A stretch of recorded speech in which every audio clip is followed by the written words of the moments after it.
नमस्कार प्रिय दर्शकों, आज हम आपको इस वीडियो के माध्यम से बताएंगे सत्यनारायण व्रत कथा पूजा विधि। मेरे प्रिय दर्शकों, आप लोग इस वीडियो को पूरा देखें और कथा को ध्यानपूर्वक सुनें। श्री सत्यनारायण शालिग्राम व्रत की कथा को सुनने का फल हजारों सालों तक किए गए यज्ञ के बराबर माना जाता है। किसी भी शुभ कार्य या मनोकामना पूरी करने हेतु विधि विधान से सत्यनारायण भगवान की पूजा और कथा करवाई जाती है। शास्त्रों के मुताबिक ऐसा माना गया है कि इस कथा को सुनने वाला व्यक्ति व्रत रखता है तो उसे के जीवन के दुखों को श्री हरि विष्णु खुद ही हर लेते हैं। स्कंद पुराण के अनुसार भगवान सत्यनारायण श्री हरि विष्णु का ही दूसरा रूप हैं और इस कथा की महिमा को भगवान सत्यनारायण ने अपने मुख से देवर्षि नारद को बताया और सुनाया था।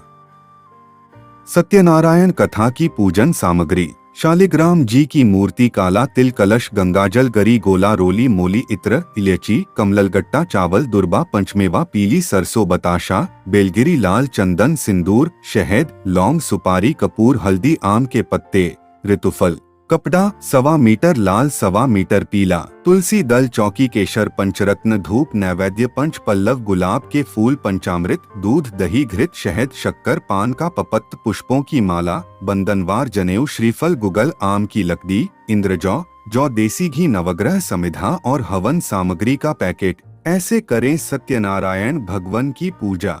पूर्णिमा के दिन शामे के समय स्नान आदि से निवृत्त होकर पूजा स्थान में आसन पर बैठ जाएं। पूजा के स्थान पर रंगोली बनाने के बाद उस रंगोली पर चौकी को रखे देवे, फिर उस पर सतियां बनाते हैं। उस सतिये पर केले के पत्ता रख सुंदर सिंहासन पर भगवान का चित्र अथवा शालिग्राम जी की और गणेश जी की मूर्ति विराजमान करने के बाद कलश रख।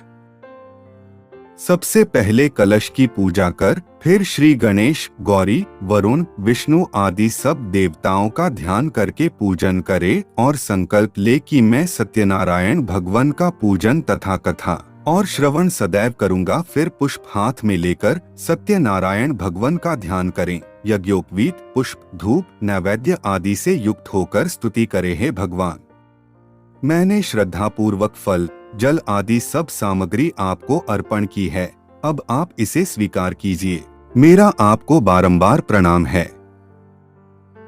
इसके बाद सत्यनारायण जी की कथा पढ़े। ये सुनने के बाद भोग लगाए, आरती करके प्रसाद बांटे और बड़ों का आशीर्वाद ले। इस पूजा और कथा सुनने में आप किसी विद्वान पंडित की मदद भी ले सकते हो। सत्यनारायण भगवान की पूजा का बहुत अधिक महत्व होता है। श्री सत्यनारायण व्रत कथा के कुल 5 अध्याय हैं, जिनका श्रवण करने से मनुष्य के सभी कष्ट मिट जाते हैं।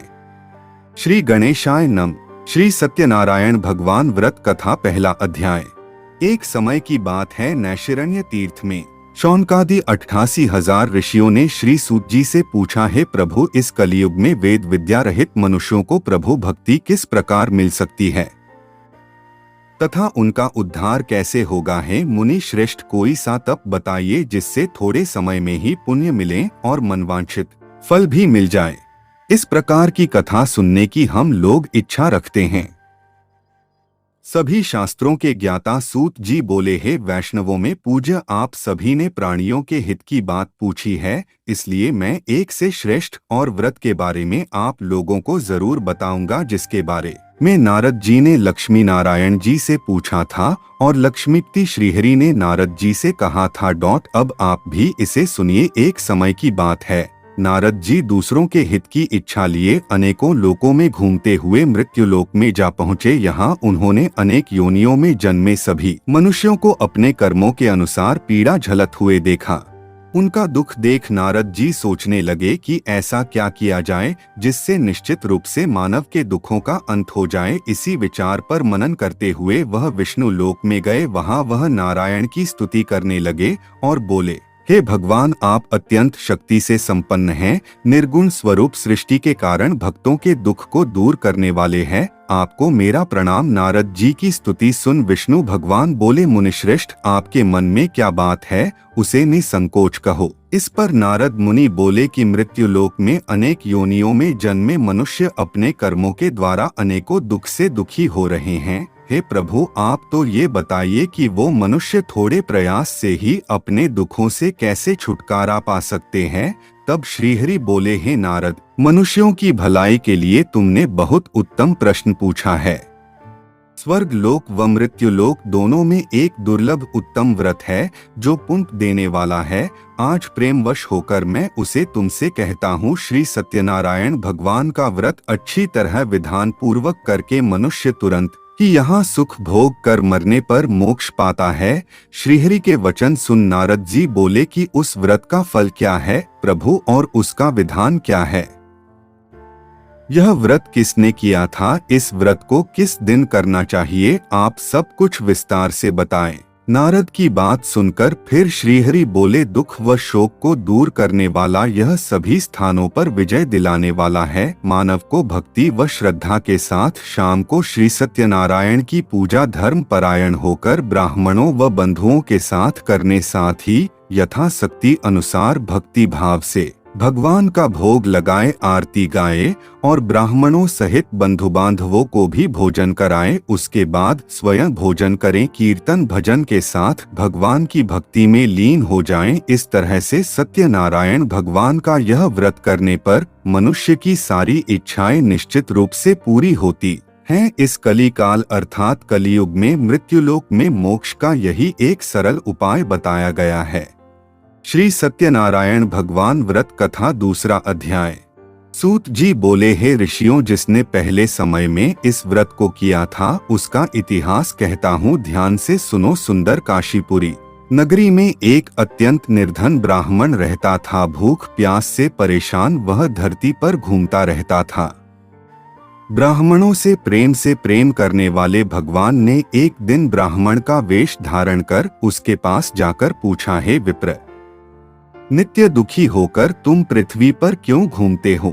दीन ब्राह्मण बोला, मैं निर्धन ब्राह्मण हूँ, भिक्षा के लिए धरती पर घूमता हूँ। यदि आप इसका कोई उपाय जानते हो तो बताइए। वृद्ध ब्राह्मण रूपी भगवान ने कहा कि सत्यनारायण भगवान मनोवांछित फल देने वाले हैं, इसलिए तुम उनका पूजन करो। इसे करने से मनुष्य सभी दुखों से मुक्त हो जाता है। वृद्ध ब्राह्मण बनकर आए सत्यनारायण भगवान उस निर्धन ब्राह्मण को व्रत का सारा विधान बताकर अंतर्धान हो गए। अगले दिन सुबह उठने के साथ ही उस बूढ़े ब्राह्मण ने मन में संकल्प लिया कि सत्यनारायण का व्रत करूंगा, और फिर अपने नित्य कामों से फ्री होकर वह भिक्षा के लिए चल पड़ा। उस दिन उसे भिक्षा में बहुत सा धन प्राप्त हुआ। उसी धन से उसने परिवार के साथ भगवान सत्यनारायण की पूजा की, वे का व्रत रखा। इस व्रत के करने के कुछ दिन बाद उसके सभी दुखों और कष्ट दूर होने लगे, और देखते ही देखते और एक संपन्न और अनको संपत्तियों का मालिक बन गया। तब हर महीने की पूर्णिमा के दिन वे ब्राह्मण सत्यनारायण की पूजा वे व्रत करने लगा। इस प्रकार सत्यनारायण भगवान के इस व्रत को करके वह श्रेष्ठ ब्राह्मण सभी पापों और गरीबी से मुक्त हो गया, और उसने एक दुर्लभ मोक्षपद को प्राप्त किया। इस तरह से सत्यनारायण भगवान के व्रत को जो मनुष्य करेगा वह सभी प्रकार के पापों से छूटकर मोक्ष को प्राप्त होगा। जो मनुष्य इस व्रत को करेगा वह भी सभी दुखों से मुक्त हो जाएगा। सूत जी बोले कि इस तरह से नारद जी से नारायण जी का कहा हुआ श्री सत्यनारायण व्रत को मैंने तुमसे कहा है विप्रो, मैं अब और क्या कहूँ। ऋषि बोले, हे मुनिवर, संसार में उस विप्र से सुनकर और किस किस ने इस व्रत को किया, हम सब इस बात को सुनना चाहते हैं। इसके लिए हमारे मन में श्रद्धा का भाव है।